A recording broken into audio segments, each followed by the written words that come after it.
Bun, salut! Astăzi vom vorbi despre Sengoku Basara. Este chiar ca lumea anime-ul ăsta, deci fără nicio glumă este să-mi bag picioarele. Este un anime destul de foarte ca lumea.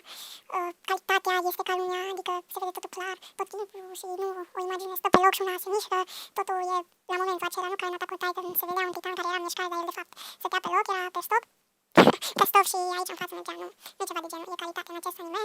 E mișto, anime-ul interesant, e vorba despre, mai mult este vorba despre doi oameni, să zic așa, doi băieți, despre Yukimuro și Tate Masamune, One Eyed Dragon. Yukimuro este fiul lui The Tiger of Kai, The Tiger of Kai este șeful unui regat care se luptă și sunt așa cam 3 regate care se luptă pe aici și mai sunt 2 unde se luptă pe apă, parcă, sau, mă rog, bun, și ei în sezonul ei se aliază cu toții ca să învingă pe The Six Demon King, care poate să deschidă porțile iadului și chestii de gen, da.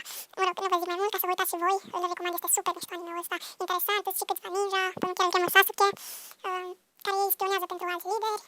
Bun, și este, ce să vă mai zic despre el, chiar ca lumea și fiecare rege are un supus loial, cum ar fi Tiger of Kai, îl are pe Yukimuro și Date Masamune, The One Eyed Dragon, adică are numai un ochi, pentru că celălalt habar n-am ce se întâmplă cu el, cred că va spune în sezonul 2 la care mă uit acum.